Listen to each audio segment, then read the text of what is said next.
Olá, pessoal! Sejam bem-vindos a mais uma aula aqui do canal Plantas Daninhas do Agro. E o tema de hoje é para a gente dar continuidade falando ali sobre agora os efeitos negativos das plantas daninhas. Então, a gente já viu os efeitos positivos, os aspectos positivos que elas têm, e agora a gente vai ver os danos negativos, os efeitos negativos. Então, se você gosta desse tipo de vídeo, já aproveita para curtir, para compartilhar com os amigos. E se você ainda não é inscrito no canal, aproveita para se inscrever e ativar o sininho para não perder nenhuma notificação de aula nova por aqui. Bom, pessoal, as plantas daninhas, elas têm os aspectos positivos, mas elas também têm os aspectos negativos. E aí, dentro desses efeitos negativos, nós vamos ter tanto danos diretos como danos indiretos das plantas daninhas, afetando ali alguma atividade do homem. E o tema de hoje nós vamos falar sobre esses danos indiretos que as plantas daninhas têm nas nossas atividades. Bom, as plantas daninhas, pessoal, elas podem ali ser hospedeiras de alguns organismos nocivos a espécies ali cultivadas por nós. Então, as plantas daninhas, elas acabam sendo hospedeiras de pragas, de doenças, de nematóides. Então, elas acabam hospedando, por exemplo, algumas doenças, como o mosaico dourado do feijoeiro, como o mosaico da cana-de-açúcar. Elas também hospedam nematóides. Algumas espécies, elas têm ali, além desses prejuízos, elas também acabam impedindo algumas práticas culturais, acabam impedindo ou atrapalhando a colheita. Então, entre esses exemplos, nós temos ali espécies de cordas de viola que vão afetar a colheita, porque elas acabam embuchando a máquina tem que ser parada, tem que ser limpa, isso atrasa a colheita. E dependendo ali, se tiver uma alta infestação, até impossibilita a colheita mecânica.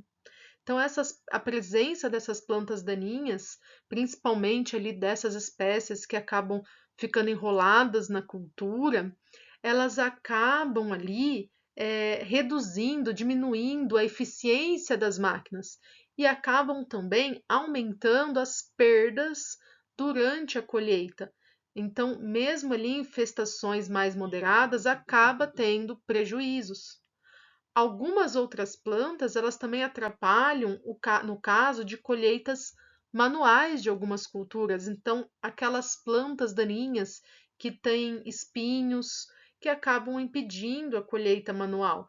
Então, nós temos ali capim-carrapicho, carrapicho de carneiro, arranha-gato. Então, espécies ali de plantas espinhosas que acabam machucando os trabalhadores e impedindo a colheita manual.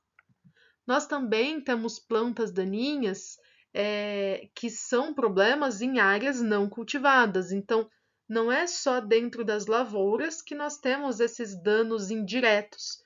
Nós também temos essas plantas daninhas causando danos em áreas industriais, em vias públicas, em ferrovias, em refinarias de petróleo.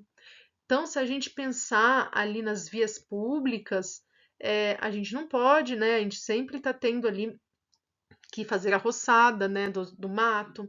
Nós não podemos ter plantas atrapalhando a via, plantas que acabam cobrindo as placas de trânsito, plantas que acabam ali cobrindo o acostamento, e aí você não sabe se tem acostamento, se não tem, se aquele acostamento é reto ou é fundo, se é, né, uma ladeirinha, como é que aquilo está funcionando. Então, nós não podemos ter ali plantas daninhas sem o devido cuidado, sem fazer ali um controle, seja ele mecânico ou químico, dessas plantas daninhas. Nós também não podemos ter plantas daninhas embaixo de fios de alta tensão, nem plantas vivas, nem plantas mortas, por causa de risco de incêndio.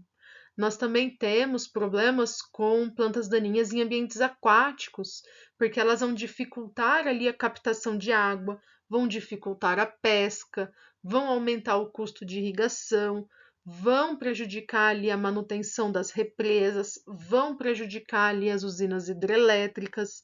Então, aumenta-se ali o custo, inclusive em áreas de lazer, porque elas acabam diminuindo o valor de uma propriedade.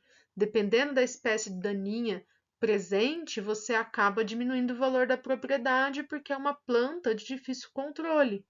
Inclusive, num lago, se você tiver um lago tomado ali de espécies aquáticas daninhas, aquilo reduz o valor daquela propriedade, seja ela para lazer, porque você não vai conseguir nadar, não vai conseguir pescar, não vai dificultar a navegação ali naquele lago, naquele rio, enfim. Então, isso reduz o valor daquela propriedade e dificulta ali o lazer, dificulta a navegação. Então, pessoal, essas ali são alguns, né, dos problemas que nós temos de danos indiretos das plantas daninhas. Então, vejam que quando uma planta atrapalha uma atividade do homem, ela é considerada uma planta daninha. Se ela não está atrapalhando, aí tudo bem, né? Nós não temos ela classificada como uma planta daninha. E esses são alguns dos danos indiretos que elas podem causar. Então, se você gostou desse vídeo, aproveita para compartilhar com os amigos, para curtir e para se inscrever se você ainda não é inscrito aqui no canal. Então, no próximo vídeo aqui dessa playlist, nós vamos falar dos danos diretos das plantas daninhas sobre as atividades do homem, principalmente ali dentro das lavouras. Então, até mais e até a próxima aula.